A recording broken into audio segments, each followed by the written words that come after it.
Hello students. तो इस video के अंदर हम लोग न्यूटन्स लॉज ऑफ मोशन की लेक्चर सीरीज में एटवुड मशीन को डिस्कस करने वाले हैं।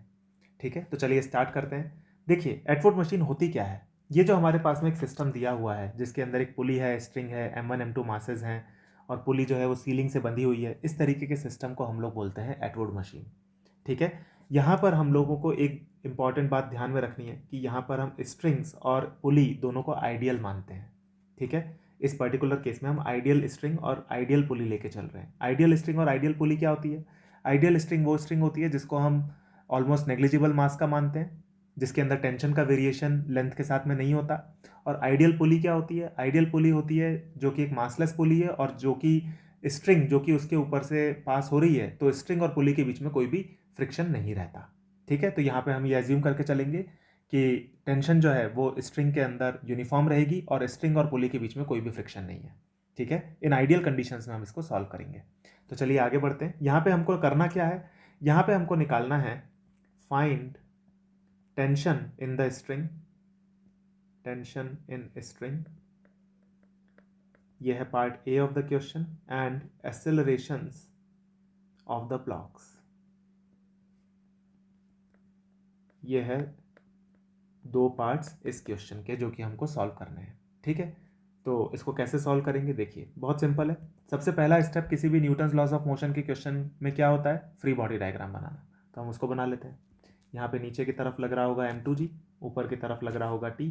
यहाँ पे नीचे की तरफ लग रहा होगा M1G, ऊपर की तरफ लग रहा होगा T। ये हमारे पास में फ्री बॉडी डायग्राम बन गए। अब इसके अंदर हम एक्सेलरेशन एज्यूम कर लेते हैं। लेट्स से M2 जो है वो नीचे जा रहा है, M1 ऊपर जा रहा है। ठीक है, देखो ये हमने रैंडमली मान लिया है कि M2 नीचे जा रहा है, जरूरी नहीं है कि M2 नीचे जा रहा हो। अगर मान लीजिए क्वेश्चन में आपको M1 M2 की वैल्यूज दी हुई हैं और अगर M1 ग्रेटर देन M2 हो जाता है तो हमको पता है फिर M1 नीचे जाएगा। लेकिन अगर आप M2 को भी नीचे जाता हुआ मान लेते हो और आप एक्सेलरेशन कैलकुलेट करते हो तो लास्ट में जाकर के आपका एक्सेलरेशन नेगेटिव आ जाएगा। अगर आपका एक्सेलरेशन नेगेटिव आता है तो उसका मतलब है कि जिस डायरेक्शन में आपने एक्सेलरेशन को माना है उसके अपोजिट डायरेक्शन में सिस्टम मूव कर रहा है।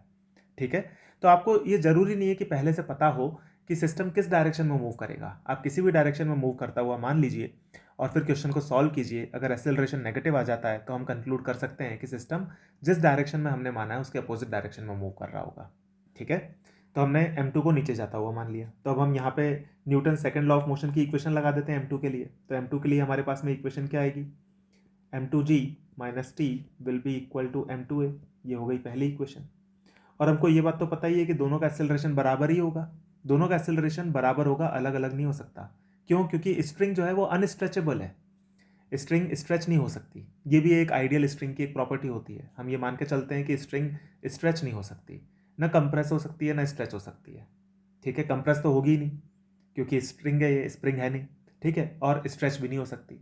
तो अगर स्ट्रिंग की लेंथ कांस्टेंट बनी रहनी है तो अगर M2 जो है x अमाउंट से नीचे जाएगा तो M1 x अमाउंट से ऊपर आएगा। अगर M2 की वेलोसिटी v नीचे होगी तो M1 की वेलोसिटी v ऊपर होगी। तो हमको पता है कि अगर वेलोसिटी दोनों की बराबर है, मतलब वेलोसिटी का मैग्नीट्यूड अगर दोनों का बराबर है, तो एक्सेलरेशन का मैग्नीट्यूड भी दोनों का बराबर आएगा, क्योंकि acceleration is nothing but the rate of change of velocity. ठीक है, और rate of change of velocity भी दोनों की बराबर होगी। तो यहाँ पे हमको एक्सेलरेशन के बारे में ये बात पता है कि दोनों के लिए एक्सेलरेशन का मैग्नीट्यूड बराबर होगा। अब हम M1 के लिए इक्वेशन लिखते हैं। तो हमारे पास में आ जाएगा T minus M1G will be equal to M1 into A. ये हमारे पास में दूसरी इक्वेशन बन गई। इन दोनों इक्वेशंस के अंदर टू वेरिएबल्स हैं और टू इक्वेशंस हैं। तो हम यहाँ से T और A दोनों की वैल्यूज निकाल सकते हैं। तो A की वैल्यू जब आप सॉल्व करते हो तो वो आ जाता है M2 minus M1 upon M1 plus M2 multiplied by G। और टेंशन की वैल्यू आपके पास में आ जाती है 2M1 M2 upon M1 plus M2 multiplied by G। ये दोनों बहुत इंपॉर्टेंट रिजल्ट्स हैं, इनको आपको याद रखना है। ठीक है, डेरिवेशन इनका बहुत सिंपल है, जैसा आपने भी देखा।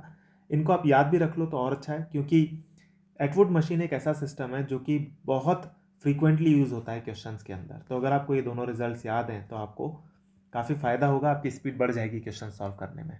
ठीक है, तो ये हमने टेंशन और एक्सेलरेशन यहाँ पे निकाल लिए। अब देखिए, यहाँ पे मैं आपको एक छोटा मेथड भी बताता हूँ इस एक्सेलरेशन को फाइंड आउट करने का। ठीक है, देखो छोटा मेथड क्या है। ये जो सिस्टम का एक्सेलरेशन आएगा इसको आप अगर मान लो हॉरिजॉन्टल में कंसीडर करो, तो यहाँ पे मैं आपको शॉर्ट ट्रिक बता रहा हूँ। शॉर्ट ट्रिक, अगर आप इसको हॉरिजॉन्टल में कंसीडर करो, मान लो ये है M1 और ये है M2, ठीक है। मान लो ये दोनों स्ट्रिंग से बंधे हुए हैं, पुली से इनको हटा दो। लेफ्ट डायरेक्शन में फोर्स लग रहा है M1G, राइट डायरेक्शन में फोर्स लग रहा है M2G। अगर मान लो आपको ऐसा सिस्टम दें तो आप ये इमेजिन कर सकते हो कि ये जो सिस्टम है ये हमारे ओरिजिनल सिस्टम के सिमिलर ही है, तो इस सिस्टम का एक्सेलरेशन भी वही आएगा जो कि हमारे ओरिजिनल सिस्टम का एक्सेलरेशन आएगा। तो यहाँ पे हम डायरेक्टली बोल सकते हैं कि इस सिस्टम के अंदर एक्सेलरेशन कितना होगा। यहाँ पे आप मान लो कि ये ए से आगे जा रहा है, तो दोनों एक साथ ए से आगे ही जा रहे होंगे, ठीक है। तो यहाँ पे हम बोल सकते हैं एक्सेलरेशन कितना होगा, net force on the system divided by total mass. Net force कितना होगा, राइट डायरेक्शन में हम बोल सकते हैं नेट फोर्स हो जाएगा M2G minus M1G divided by total mass, यानी कि M1 प्लस M2, ठीक है ना। और यही हमारे पास में ऊपर आया था एक्सेलरेशन, तो यहाँ से हमने डायरेक्टली एक्सेलरेशन निकाल लिया। तो यानी कि इस एक्सेलरेशन को जनरलाइज करके हम एक फॉर्मूला भी बना सकते हैं कि एक्सेलरेशन क्या होगा किसी भी एटवुड मशीन या फिर इस तरीके के किसी भी सिमिलर सिस्टम में, net force along the string divided by total mass. Net force along the string divided by total mass. ये एक बहुत इंटरेस्टिंग मेथड है जिससे आप एक्सेलरेशन डायरेक्टली निकाल सकते हैं किसी भी एटवुड मशीन या फिर उससे सिमिलर सिस्टम का। इस मेथड से आप डायरेक्टली एक्सेलरेशन निकाल सकते हैं। तो देखिए इस मेथड को हम काम में कैसे लेते हैं। मान लीजिए आपको ये एटवुड मशीन दी हुई है, तो इसके अंदर net force along the string कितना होगा। अगर आप M2 को नीचे जाता हुआ मान रहे हो तो M2G माइनस M1G, ये हो जाएगा net force along the string divided by total mass, जो कि है M1 प्लस M2, और आपके इसमें डायरेक्टली एक्सेलरेशन आ गया। इसको आप इस तरीके से भी इंट्यूटिवली समझ सकते हो कि M2G जो है वो सिस्टम को चलाना चाहता है, M1G उसको रोकना चाहता है, क्योंकि हमने M2 को ग्रेटर माना हुआ है M1 से। तो M1G चलाना चाहता है, M2G चलाना चाहता है, M1G रोकना चाहता है। तो चलाने वाले फोर्स माइनस रोकने वाले force divided by total mass will be the acceleration of the system. यही काम हमने यहाँ पे किया है और उसको हमने फैंसी वे में लिख दिया है, net force along the string divided by total mass. तो आप इस तरीके से किसी भी एटवुड मशीन या फिर सिमिलर सिस्टम का एक्सेलरेशन डायरेक्टली निकाल सकते हो, ठीक है। तो ये हमारे पास में एटवुड मशीन कंप्लीट हो गई, ठीक है। तो एटवुड मशीन से रिलेटेड जो और वेरिएंट्स बनते हैं स्टूडेंट्स, उसको मैं आने वाले वीडियोस के अंदर लूँगा ताकि आपको कंप्लीट क्लैरिटी हो जाए। हम लोग मिलेंगे नेक्स्ट वीडियो में। Thank you.